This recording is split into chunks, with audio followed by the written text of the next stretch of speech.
Hello guys, welcome back po sa aking channel, Gerald's TV. Ngayon, hindi po tayo magluluto, maglilinis tayo ng ating AR9 at 9mm Nice. na pistol. So, ang ating kailangan dyan ay, of course, meron tayong para siyang gauze or cleaner or wipes. Merong gloves, meron tayong brush, meron tayong gun scrubber, at board cleaner as well. And then, meron din tayong para siyang copper na brush. Yan. So, umpisan nating i-disassemble itong ating AR9. Parehas silang 9mm.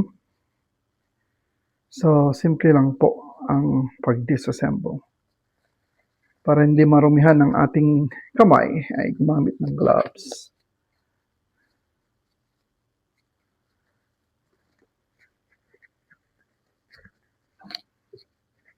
Katatapos lang nating firing range, pumunta sa firing range at i-break in tong dalawang pistol na to kasi bagong-bago lang.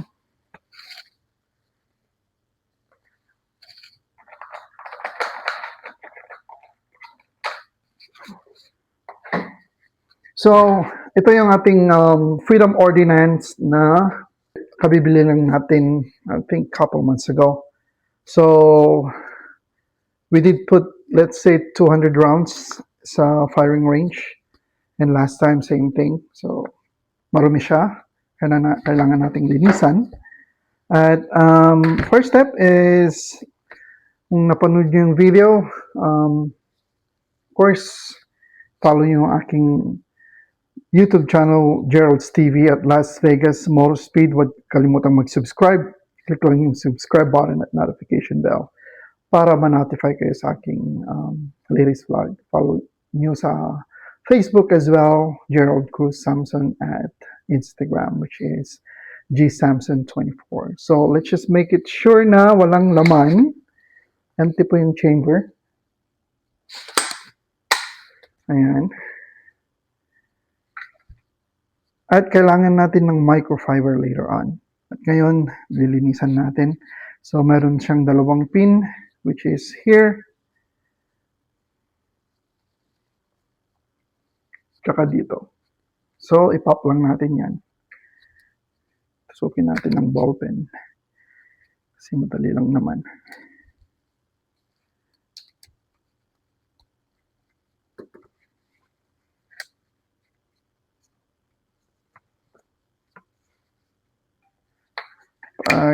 Ayan.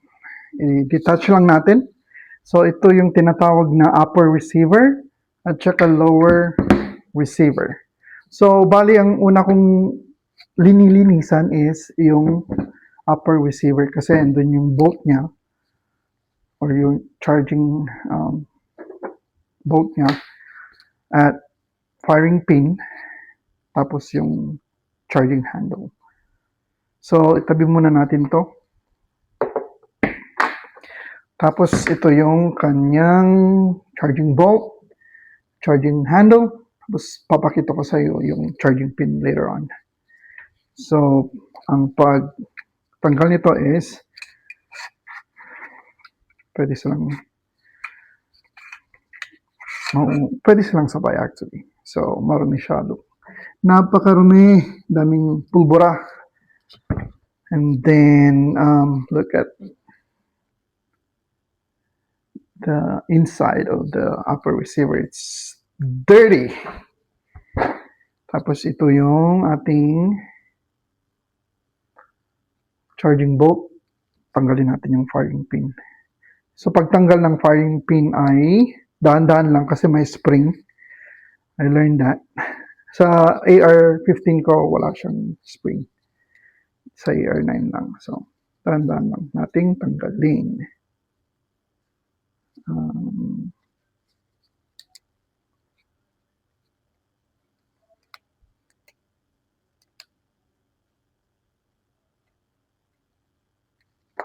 Meron siyang pin dito.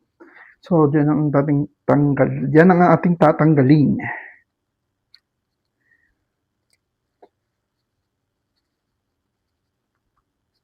Ayan. So ito yung kanyang spring. Tapos ito yung firing pin natin. Oh, napakadumi. So linisan natin yan. Ayan. Charging bolt. Spring. Firing pin. Charging handle. Kung linisan natin yung, sprayan natin yung parts niya, hindi kumalat. Pero gagamit muna tayo ng bore cleaner. Tapos, soft na toothbrush. Ayan. Pwede ka rin gumamit ng mask kasi matapang yung amoy. So, ang una nating lilinisan ay yung firing pin. Simple lang, di ba? At habang kayo'y nanunood, mga silent viewer dyan, huwag kalimutang mag-subscribe, Gerald's TV, Las Vegas Motorspeed. Follow nyo rin ako sa Facebook, Gerald's Cruz Samson, at G Samson 24 sa Instagram. Sunod natin yung spring. Babad natin yan mamaya.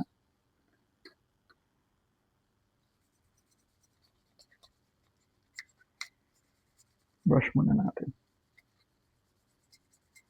Tapang yung amoy. At saka oily. Charging handle.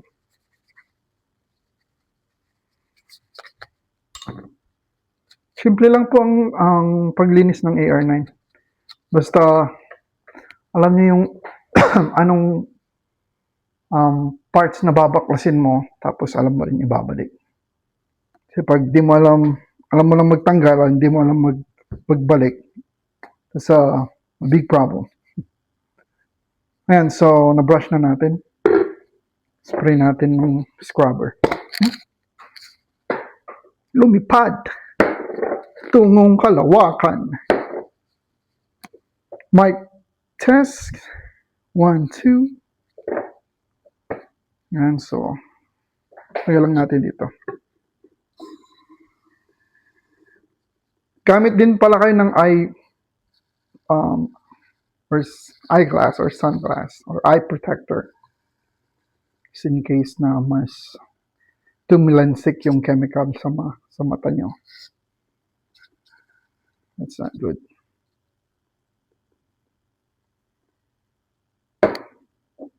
Ayan, ito yung scrubber. Scrub natin ulit.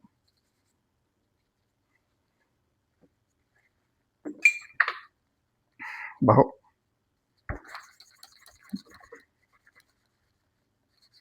Linis lang po sa kasuluk-sulukan ng ating charging bolt para malinis at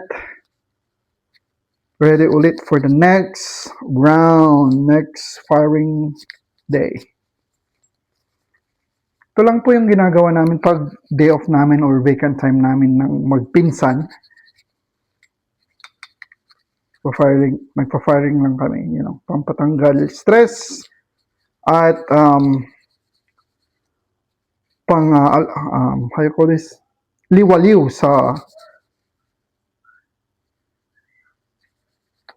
aming sarili.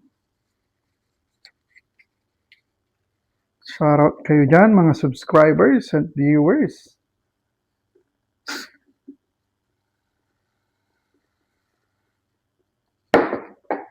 I think pwede na to.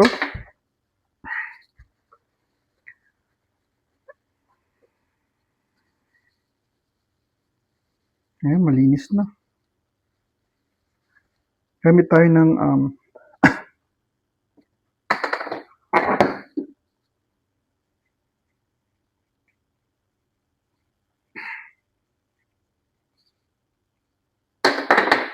yung wipes.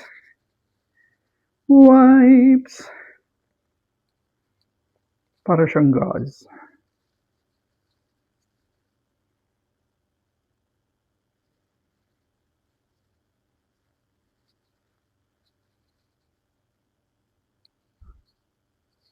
Alam niyo po, ang advice ko sa mga beginner na may mga firearms na ganito, lagi niyong i-maintain yung pistol or any firearms after um, na ginamit niyo sa range. Kasi pag hindi niyo nilinisan, magbi-build up ng carbon that causes jam and rust.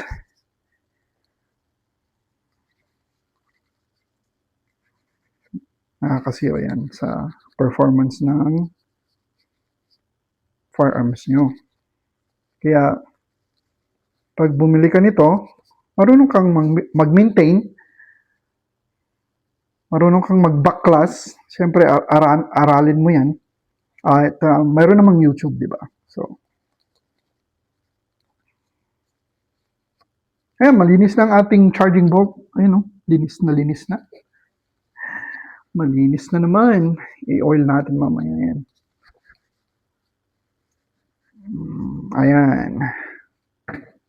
One down. So, let's go to firing pin. Spray natin ng scrubber. Ang scrubber kasi mga parekoy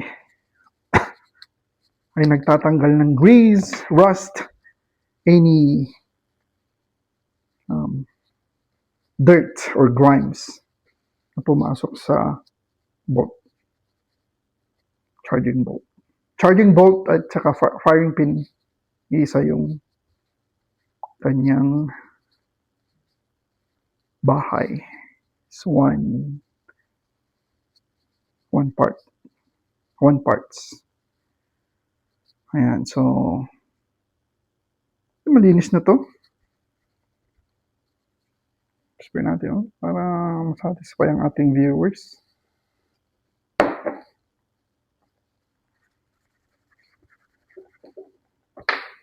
Ayan. Salamat po sa panunood. Malinis na ang ating firing pin. Ayan. 2 down. Tapos itong spring ng firing pin, linisan din natin. This is easy.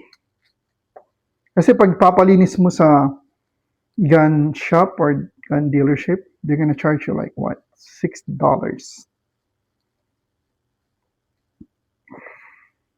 Ayan. Linis na ang ating spring. Ito yung ating pin sa charging bolt. Linisan din natin.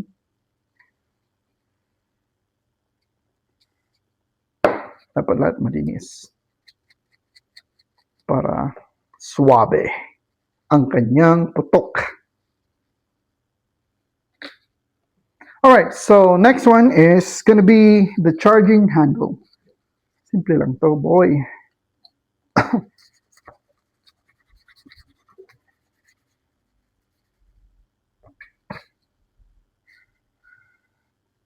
Simple lang. Ayan, madumi. Nagdi-drip. Early kasi.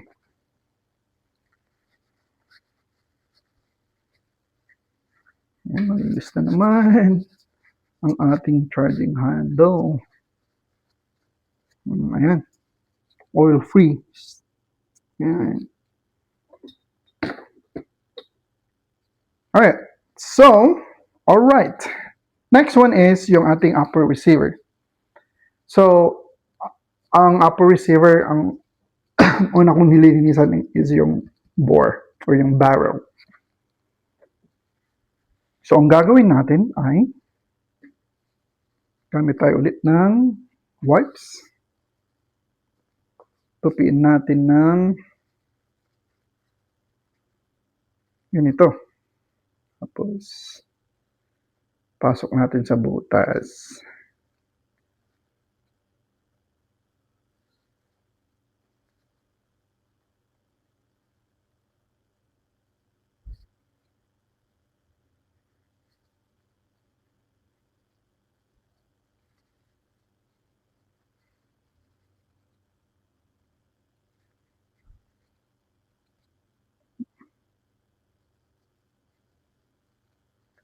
Ayan, ganyan o.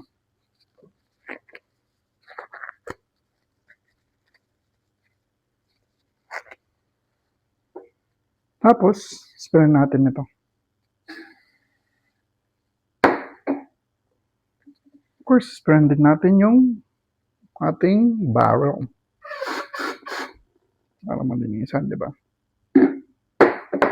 And then, meron tayong rod na panglinis.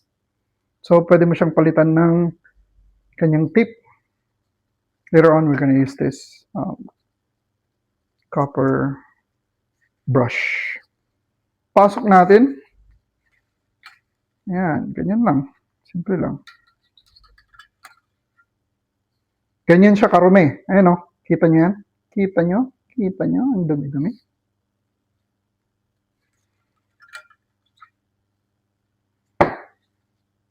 Sunod natin yung ating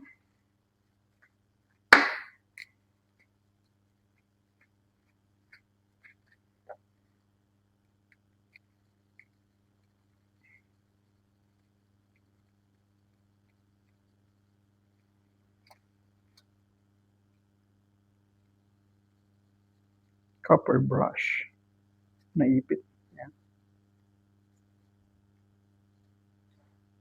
Sprayin din natin. Tapos, pasok ulit sa ating barrel.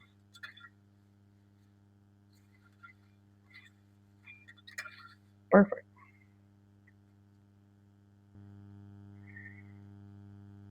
Para siyang microfiber nga scrubber. Like, yan. So, pasok natin. Ayan. Rotate, rotate, rotate. Ayan o, dumi o. Para siyang panglinis sa tainga. Ayan, so, after that, spray natin ulit.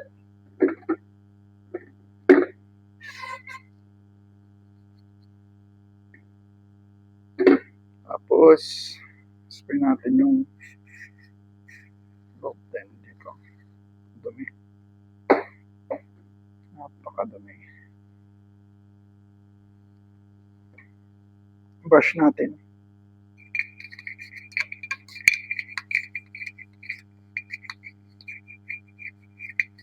Ayan.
so naibalik na natin yung ating pistol.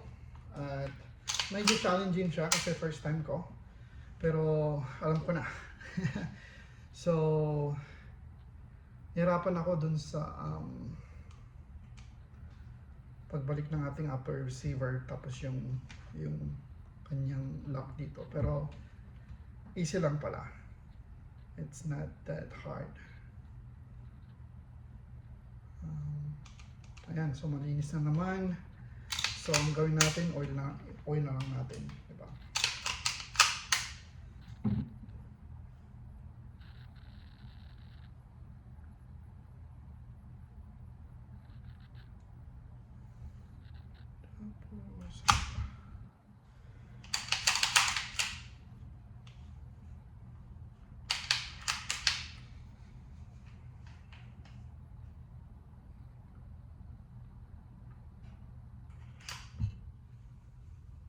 Malinis na ang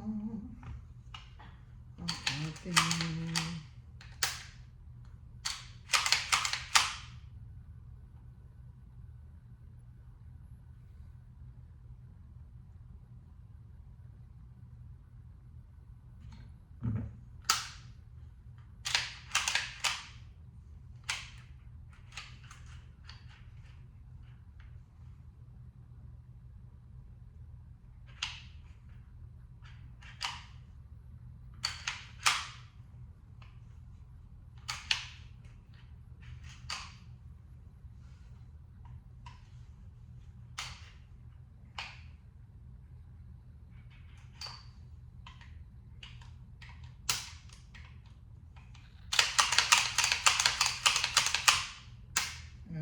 okay na siya. Na-oil na natin, na-polish lang natin. At dyan po nagtatapos ang ating video sa paglilinis ng ating mga baril. At sana may natutunan kayo sa vlog na to. At huwag kalimutang mag-subscribe, Gerald's TV. Click lang yung subscribe button at notification bell para ma-notify kayo sa aking latest vlog. We'll see you in the next vlog. Peace and God bless. Ayan, malinis na naman nating mga rifle at baril. Ready to go na naman for the next range. Salamat po sa panonood. Huwag kalimutang mag-subscribe, Gerald's TV. Click lang yung subscribe button, notification bell.